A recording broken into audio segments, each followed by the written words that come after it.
There are a lot of ins and outs to claims that we know about that the customer does not. So we need to be that link. We need to be that person that is going to help them get through it. Hey, if I'm really impressive in a claim situation, I can get their friends and their family to come over. All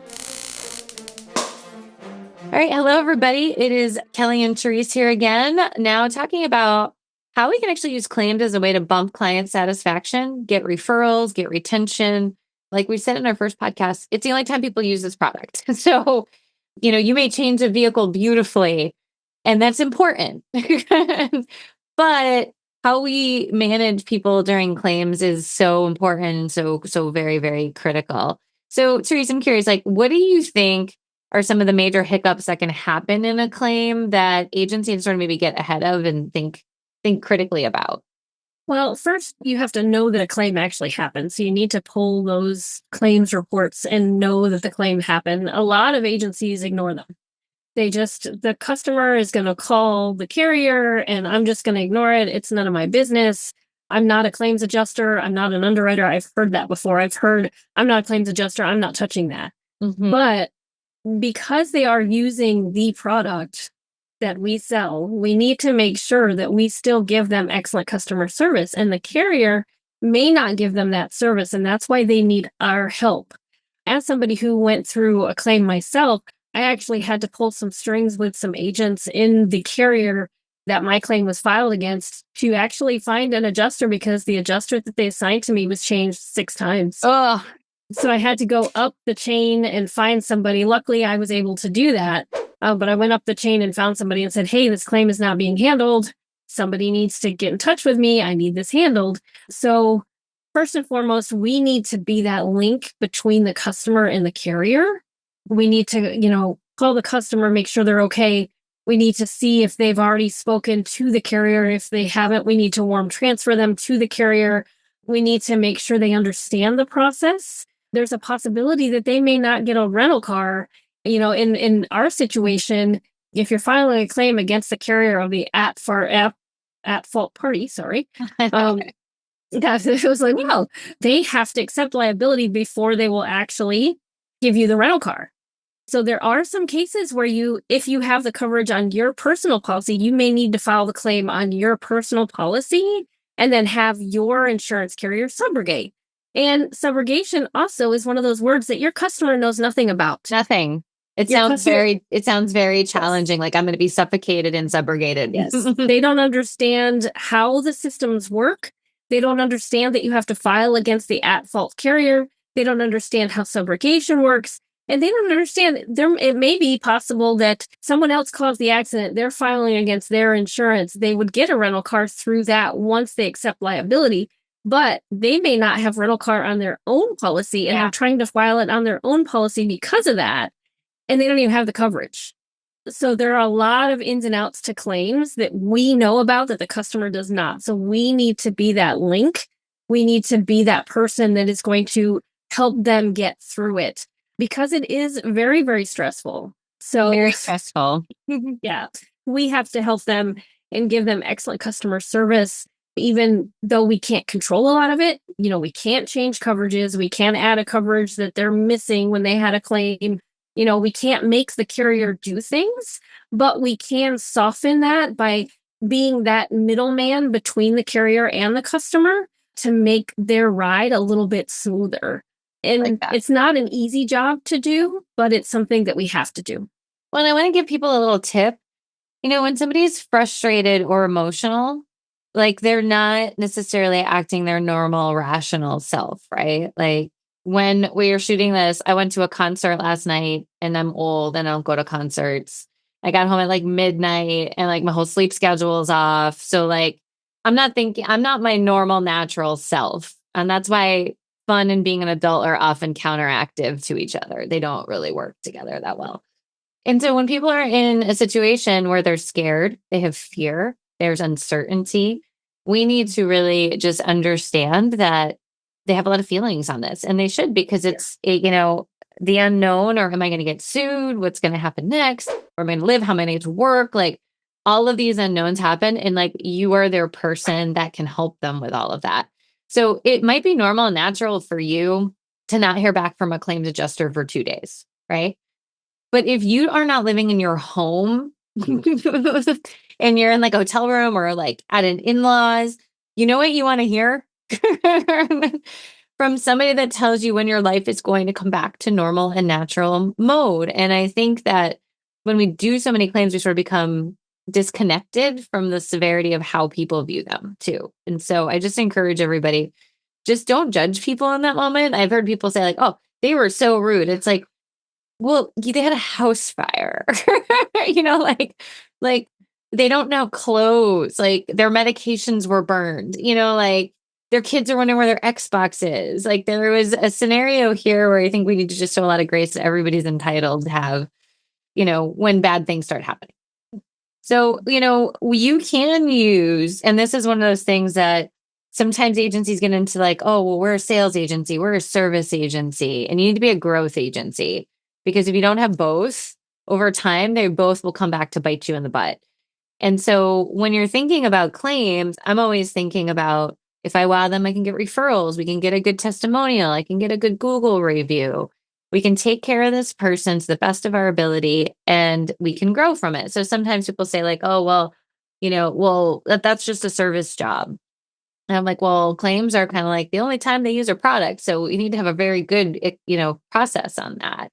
And I think that for agencies to think about claims from a different perspective is, somebody who's upset with a claim will leave over time. They're not Very going to be quickly. happy. Mhm. And their perception is their version of reality. So if they think that they should have gotten a rental car, that's what they think. If they think their car is worth $20,000 and it comes back 15, guess what? Like somebody's got to talk them through it, and that is your ultimate role. So I just encourage everybody to not think about claims as like, oh, well, that's claims. But hey, if I'm really impressive in a claim situation, I can get their friends and their family to come over. Absolutely. Absolutely. And one of the biggest reasons people will leave is they have a claim and it's just not dealt with well.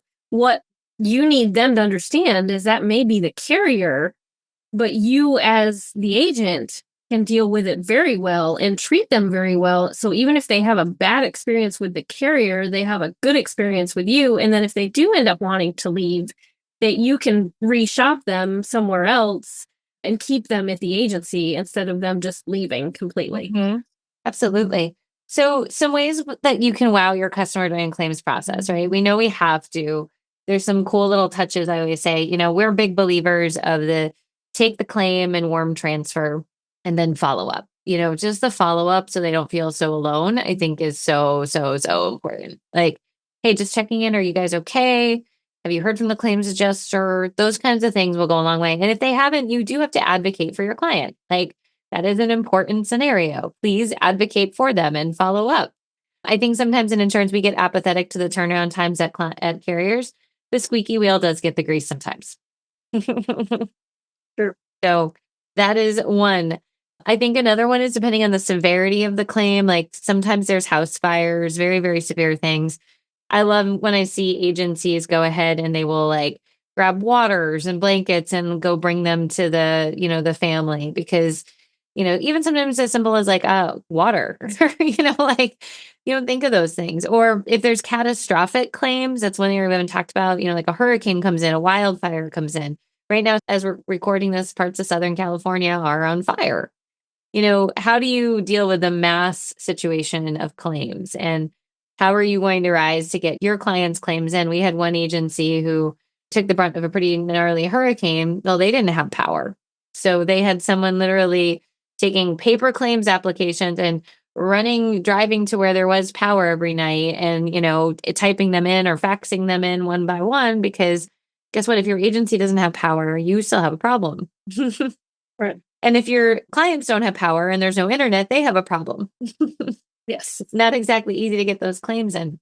Right. I think another one that's really nice is if it's a particularly hard claim, send a little note from the agency, right? Could be something like, sympathy note, or we're thinking of you. Sympathy might be too extreme in some cases, but we're thinking about you. And I just think all those things like make a little imprint, on people because at that point in time, somebody's remembering them and they are a person. Correct. Yeah. Is there anything cool that you've seen out there, Therese, where people really kind of like wowed customers at the claims experience?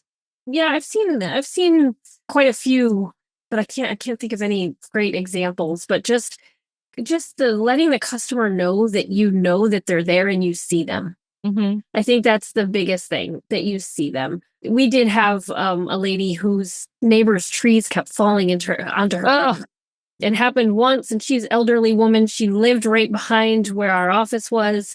The first time they fixed it, they sent a letter to the neighbor about dead trees, got a certified signature. It happened two more times after that. ah, I don't know the results, but we definitely, every time she would come in, we talk to her and make sure she's okay. And she's like, "You still remember that?" And she was a older woman, and it was, we're like, "Yeah, we think about you all the time." But just sending them notes and letting them know that you know they're there, you know what's going on, and that you're interested in helping them. I mean, one of the jobs I got down in when I lived in Florida, just like you, it was a vice principal of a school. She had to live in the hotel because she got mold in her house. oh, And they thought it was going to be a couple weeks, and it ended up being a really long time. And I ended up getting a job because I had a teaching degree from Guatemala. And just talking to her, I ended up, working for that school. But, just the care that you show another human, letting them know that you really care about them and what they're going through. And I think we as insurance agents have to slow down and stop. And we have to think about what it would be like to be in their shoes. If you had a claim like that, how would you feel? And what would you want your insurance agent to do to just wow you in a very hard time? build me a new oceanfront home. Yeah, we actually had a customer who had a house fire and ended up building the house back twice the size, adding the money, not with the insurance. Yeah. But they wanted it bigger, so they ended up adding money to it. And then do it. You might as well do it, right? well, then she came back and said it was too big, that it was too big for her to clean. Hilarious. Well, I understand that too. I mean, Yeah. so I think that everybody's kind of understanding where we're heading here. I do think that one of the keys is who handles claims and a written claims procedure so that everybody's doing the same thing and it's very clear. And, when you're meeting the agency's expectations, that means it's not every claim is different because, like, for me, I'm one of those people that I don't want to like follow up and follow up and follow up. Like, I kind of trust the process, but then you get to a point where I'm like, I haven't heard anything in like a week.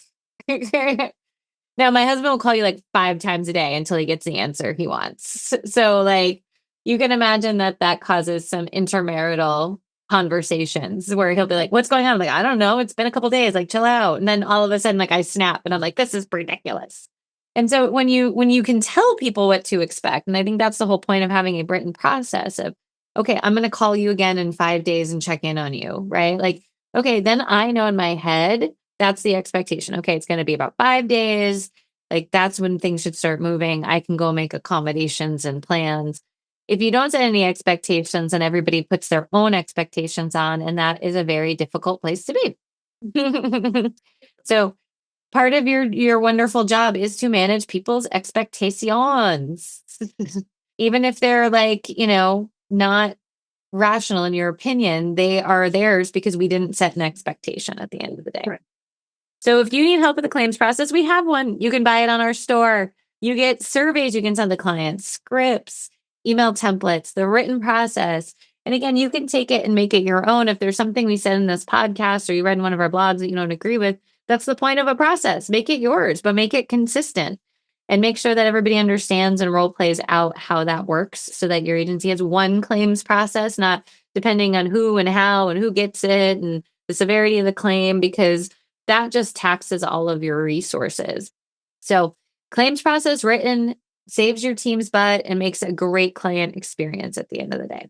And if you haven't started your strategic plan yet, what are you waiting for? It's December when we're shooting this and releasing it. So if you have not, I'm going to strongly encourage all of everybody out there to go get our strategic planning workbook.